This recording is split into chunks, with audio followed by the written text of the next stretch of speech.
The distant hum of chopper blades, the echo of a bell. Somewhere in the haze of the Korean War, a boyish clerk with innocent eyes somehow knew they were coming before anyone else. His name was Radar O'Reilly, the gentle heartbeat of Messe. EFGH, I gotta get To the darkest tent. For years, Gary Burghoff embodied that magic. His performance made Radar unforgettable, funny, pure, and painfully human. Fans adored him, castmates respected him, and for many, the 4077th just didn't feel whole without him. So when Burghoff abruptly walked away from Mesh, audiences were stunned. What could drive one of television's most beloved actors to leave a role that defined an era? To understand that, you have to know the man behind the glasses. The quiet dreamer who turned his limitations into strengths and chased the spotlight not for fame, but for expression. Gary Burghoff's story began far from Hollywood's glow. Born in Bristol, Connecticut, and raised in the small town of Delavan, Wisconsin, he entered the world with a rare condition known as Poland syndrome, which left 3 fingers on his left hand smaller than the others. But Gary refused to let that define him. Instead, he turned adversity into rhythm, learning to tap, dance, drum, and perform with a grace that no physical difference could hide. He cut his teeth with the Belfry Players of Williams Bay, where the stage lights first revealed his extraordinary gift for empathy and timing. Later, he trained at New York's renowned HB Studio, the same artistic home that honored legends like Robert De Niro and Barbra Streisand. Then came 1967 and the moment that changed everything. Gary landed the role of Charlie Brown in the original off-Broadway production of You're a Good Man, Charlie Brown.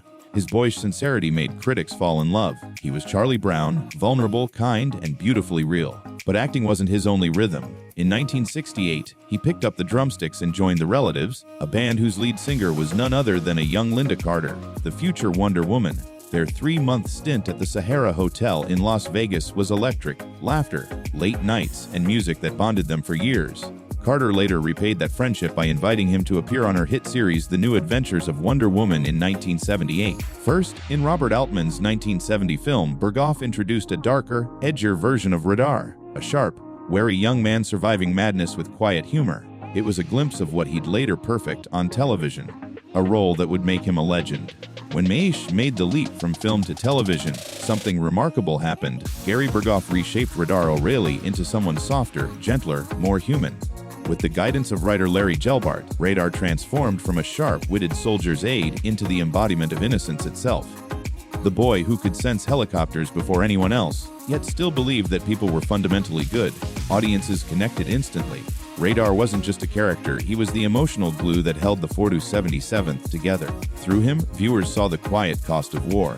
Not just the battles fought with guns, but the ones fought in the heart. Burghoff's performance was so authentic that it blurred the line between actor and role. He earned 6 Emmy nominations for it, and in 1977, finally took home the award. He wasn't there that night. Alda accepted it on his behalf, but the victory was his all the same. Yet, behind the applause, something had begun to shift. By 1979, after 7 unforgettable seasons, Gary quietly packed up his things and walked away from Meshish. No scandal, no dramatic fallout, just a sudden absence that left fans and castmates stunned. Why would the man who was the very soul of the 477th leave at the height of his success? The answer wasn't fame. It wasn't ego. It was something far more personal, something that revealed the deep divide between the man Gary was and the world he was living in. And once you understand that, you'll never look at Radar O'Reilly the same way again. But before we uncover what truly drove him to leave, we need to understand the world he was walking away from, the phenomenon known as message. When Mess premiered in 1972, no one expected a half-hour comedy about war to change television forever. Created by Larry Gelbart and inspired by both the 1970 Robert Altman film and Richard Hooker's 1968 novel, Mass wasn't about soldiers storming battlefields. It was about the ones patching them up afterward. The doctors, nurses, and misfits of the 477th Mobile Army Surgical Hospital showed the human side of conflict, the exhaustion, the absurdity, and the fragile humor people cling to just to stay sane. Set during the Korean War, but airing while America was still reeling from Vietnam, Maish walked a razor's edge. It had to make people laugh, even as it quietly questioned why wars are fought at all. CBS promoted it as a sitcom, but anyone who watched knew better. Beneath the laughter was pain. Beneath the jokes was truth. Its early seasons thrived on chaos and wit. Hawkeye Pierce, played by Alda, and his mischievous partner Trapper John kept spirits alive through pranks and rebellion, while the stern Major Houlihan and bumbling Colonel Blake anchored the madness. And then there was Radar, sweet, loyal, innocent Radar. the heart that kept the camp human. The humor came from exhaustion, the kind that soldiers and doctors know too well, when laughter becomes the only thing standing between sanity and collapse. But over time, Mess began to evolve. The departures of co-creators Larry Gelbart and Gene Reynolds after Season 5 marked a turning point. When Alan Alda and producer Burt Metcalf took the reins, the show's tone deepened, the slapstick gave way to introspection, the comedy grew quieter, and the heartbreak more profound. As Message matured, so did its soul. The show began to dig deeper, peeling back the humor to expose the ache underneath. Themes of trauma, loneliness, and moral conflict crept into every frame, handled with a level of honesty most comedies never dared to touch. By the late 1970s, MASH had grown up. The jokes were still there, but they were wrapped in something raw, truth. Episodes like Dreams and Point of View broke the rules of traditional sitcom storytelling. They stepped inside the minds of soldiers and surgeons, showing war not as a spectacle of explosions, but as a slow emotional bleed. It was war through the eyes of the broken, the healers who had to keep patching up the wounded long after their own hearts had cracked. As the series evolved, so did its people. Familiar faces left and new ones changed the rhythm of the camp. McLean Stevenson, Larry Linville, and Gary Burghoff, all beloved for their comedic timing, eventually departed, taking with them some of the show's early lightness. Their exits marked the end of an era. Trapper John's replacement, B.J. Hunnicutt, brought a quieter strength, the kind of friend who listened more than he spoke. Margaret, Hot Lips, Hilliam shed her caricature and became a layered, not just a nurse, but a leader. Even Klinger, once the comic relief with his wild dresses, traded costumes for purpose, stepping into a more serious human role. By the early 1980s, the Vietnam War had ended, and Maas's focus shifted entirely from satire to introspection. It was no longer about politics or protest. It was about people. Every episode became a meditation on the cost of compassion, the absurdity of bureaucracy, and the fragility of sanity in a place where kindness was the only weapon left. And then came the end. After 11 unforgettable seasons, MASH aired its final episode, Goodbye, Farewell, and Amen, in 1983. It wasn't just a finale, it was a national moment. Over 106 million Americans sat down together to say goodbye. To hockey, to BJ, to Margaret, and to the dusty tents of the 477th, it became the most watched television broadcast in U.S. history at the time. A farewell not just to a show, but to an era. For more than a decade, MASH had proven that television could make you laugh one second and break your heart the next. It redefined what storytelling could be: fearless, political, intimate, and deeply human. Even now, decades later, its message still lands with the same quiet force. Because Misi was never really about war. It was about people, flawed, funny, fragile people trying to stay decent in a world that had lost its own compass. But while the show captured harmony and friendship on screen, things behind the camera weren't always as peaceful. Beneath the laughter and camaraderie of the 4077th, real tension simmered, particularly between two of the show's most beloved figures, Gary Burghoff and McLean Stevenson. When you watch Mess, it's easy to believe the cast got along as perfectly off-screen as they did in the operating tent. The chemistry was that good, the jokes effortless, the affection believable. It felt like a real family. But behind the scenes, that family had its fractures. And the quiet friction between Burghoff and Stevenson would become one of the most whispered stories in MAS history. Behind the laughter and applause, life on the Mess set wasn't always as idyllic as it looked.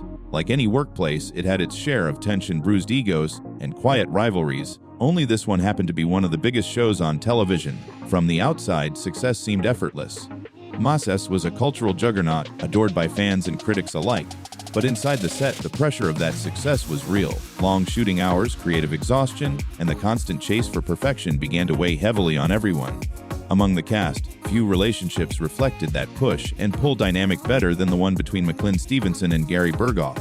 Stevenson, who played the kind-hearted but bumbling Colonel Henry Blake, was beloved by audiences. Yet as the show evolved, he began to feel overshadowed, especially by Alan Alda's increasingly dominant role as Hockey Pierce. Stevenson longed for more depth, more recognition. By season 3, frustration reached its peak. His character was written off in one of television's most shocking moments, Colonel Blake's tragic plane crash. But according to Stevenson himself, his departure wasn't just about screen time. In an interview with the Kingston Whig Standard, he admitted that tension with Gary Burghoff also played a part. Their relationship, he said, was love-hate. He admired Burghoff's talent, even calling him probably the best actor of the six of us, but confessed that their personalities sometimes clashed, pride and pressure getting the better of them both. Burghoff, for his part, wasn't immune to frustration either. Despite being the only cast member to appear in both the original Mass H film and the TV adaptation, he often felt underappreciated, his character reduced to comic relief when he longed for depth. The sweet, innocent Radar O'Reilly may have been the heart of the 4077th, but behind the scenes, Gary Burghoff was quietly fighting to be seen. Beautiful continuation. You're keeping the emotional tempo steady and cinematic. Here's your passage rewritten into a polished, flowing 300-word narrative segment, keeping the same documentary tone while tightening pacing, transitions, and emotion. As Mass entered its later seasons, creative control began to shift. Cast members like Alda became deeply involved in writing and directing episodes, shaping the show's tone and message. For Gary Burghoff, that meant his own creative input slowly faded into the background. He longed to contribute more, not just as Radar O'Reilly, but as a storyteller. He even wrote an episode centered around his beloved character, one that was ultimately never produced. The rejection, small as it may have seemed to others, hit him hard. By season 7, Burghoff had reached his limit. Years of long hours, emotional exhaustion, and feeling overlooked had taken their toll. He quietly decided it was time to move on. Fans were heartbroken, and so were his castmates. Whatever tension existed behind the scenes, everyone understood what he had given to Mace. Burghoff's warmth and sincerity had been its heartbeat, the human pulse that made the war seem survivable, if only for half an hour each week. In the end, both McLean Stevenson and Gary Burghoff left behind legacies larger than any on-set disagreement. Their performances, filled with humor, honesty, and humanity, helped turn Mass into television gold. Whatever clashed off camera vanished the moment the lights came on. Together they created magic, but that magic didn't come easy. Behind the laughter and applause was a set under constant pressure, a creative storm where exhaustion and perfectionism met head-on. The same emotional tension that made Mass feel so real on screen often reflected the very real battles happening behind it. Those tensions, however, began long before the cameras rolled, with the man who started it all, Richard Hornberger, the real-life army surgeon whose wartime experiences inspired Mace. His story would set the stage for one of Hollywood's most ironic twists. Alda's Hawkeye was still the quick-witted, lovable surgeon fans adored. But now, he was also deeply human. Flawed, angry, morally conflicted, he drank to forget, cracked jokes to stay sane, and openly questioned the very war he was fighting in. That evolution, though brilliant on screen, didn't sit well with the man who had created him. Richard Hornberger, the real-life surgeon behind Mace, was a political conservative. He watched his character transform into what he bitterly called a liberal, and it infuriated him.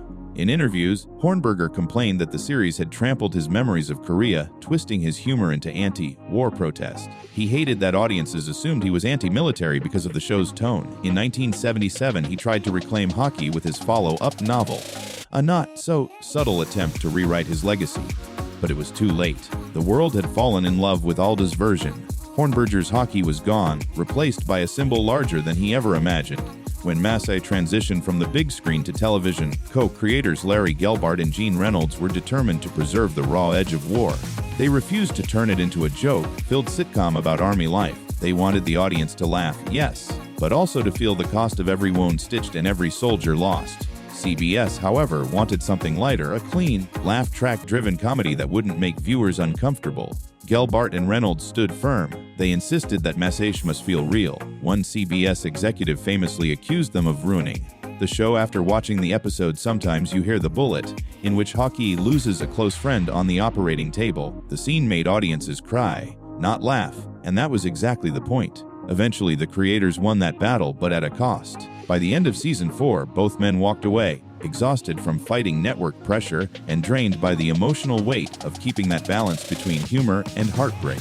And just when the production thought it had weathered every storm, nature struck.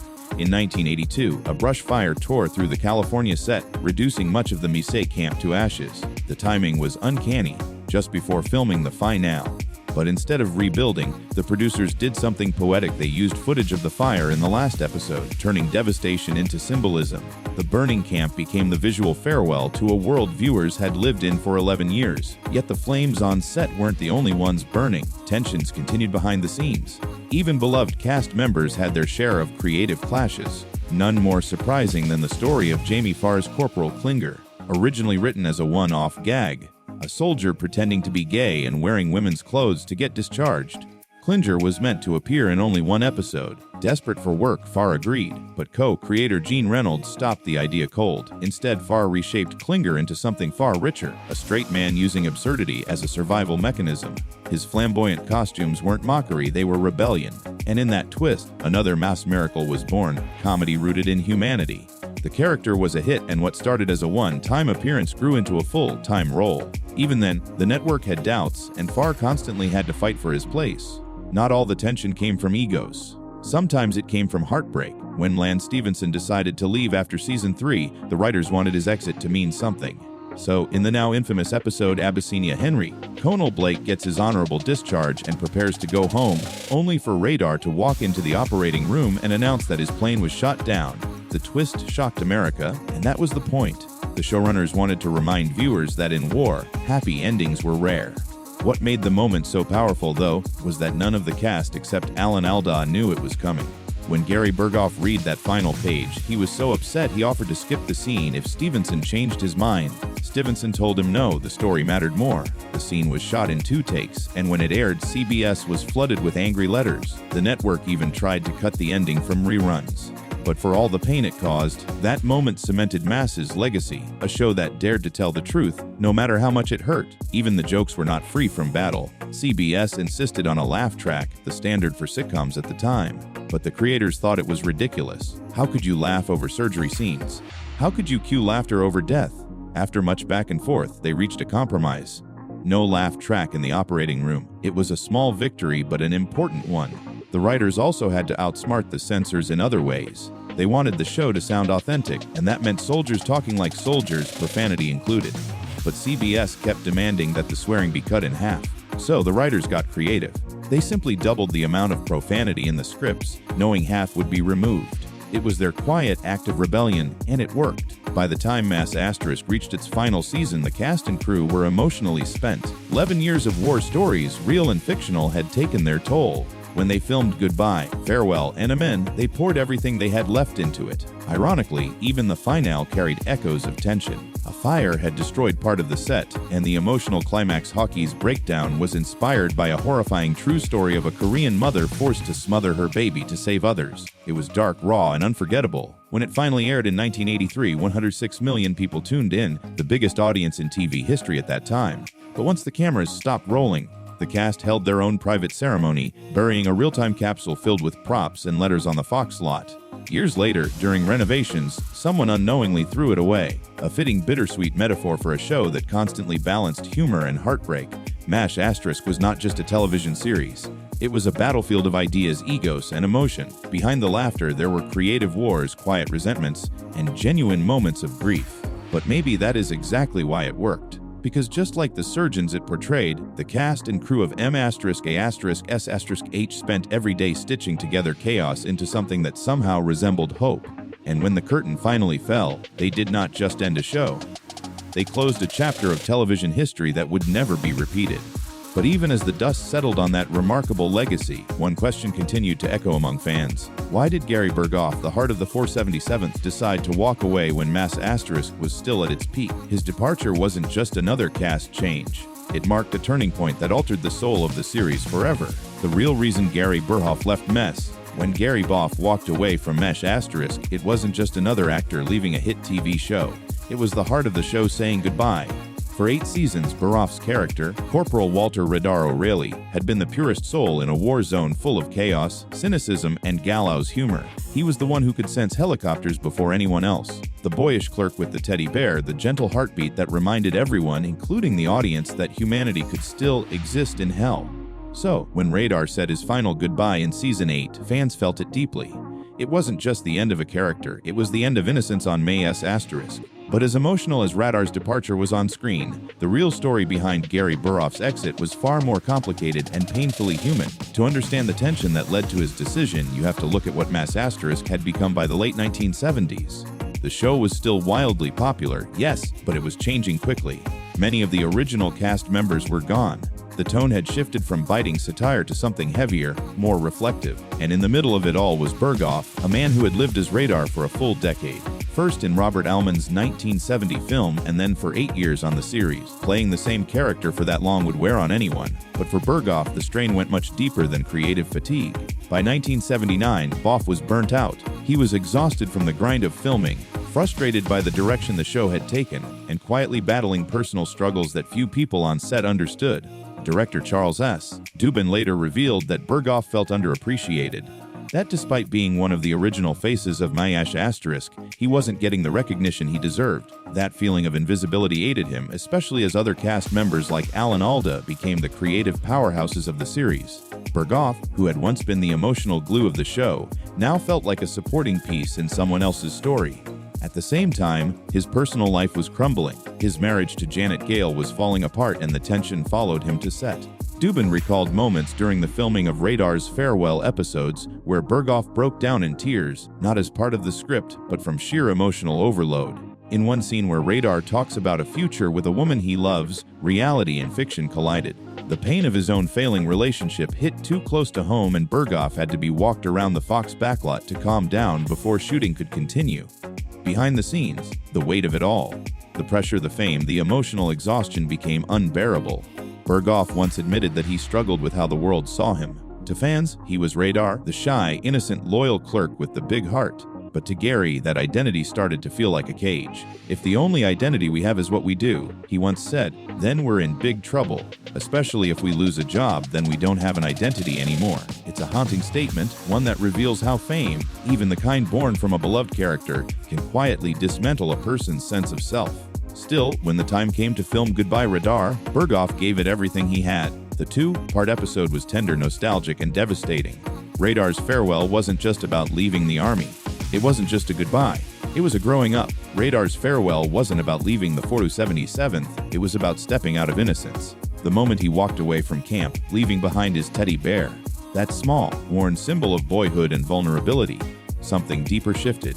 When Hawkeye later found the bear lying forgotten, not a single word was needed. Every viewer watching knew it. Mesh would never be the same again. Behind that quiet, heartbreaking scene was a cast that understood the weight of what they were losing. Mesh had already weathered the exits of McLean Stevenson's Conal Blake, Wayne Rogers' Trapper John, and Larry Linville's Frank Burns. But Gary Burghoff's departure hit differently. Radar wasn't just comic relief. He was the show's moral compass, the last thread of innocence holding the 477th together. His loss felt like the end of the show's soul, yet those closest to him knew it was time. The joy that once fueled Gary was gone. The man who had made the world laugh and cry as Radar was quietly burning out. Staying would have only deepened the cracks. So, he did the hardest thing a beloved actor can do. He walked away. After Gary stepped out of the spotlight, he focused on his family, choosing peace over pressure. He returned briefly for the Aftermath spin-off where Radar tried to adjust to civilian life on an Iowa farm, a gentle reflection of Gary's own search for balance. In 1984, CBS even tested a spin-off called Walter, where Radar becomes a small-town police officer. The pilot aired once, then quietly disappeared, and maybe that was right. Some characters simply belong to one story. Radar O'Reilly's magic was never about flash or fame. It was about heart, the soft steadiness in the middle of chaos. Gary Burghoff gave Mesh humanity, the proof that even in war compassion could survive. When he left, the show carried on, but something irreplaceable went with him. That spark of kindness, that reminder of innocence. Behind the smile that warmed millions was a man searching for peace, not applause. Gary chose family over fame, balance over burnout, and in doing so, gave television one of its most unforgettable goodbyes. So, now it's your turn. What Mesh episode still moves you after all these years? Tell us in the comments below, and if you loved this journey through Radar's story, make sure to like, share, and subscribe. And don't go far. Click the next video on your screen for another untold chapter from behind Hollywood's greatest stories.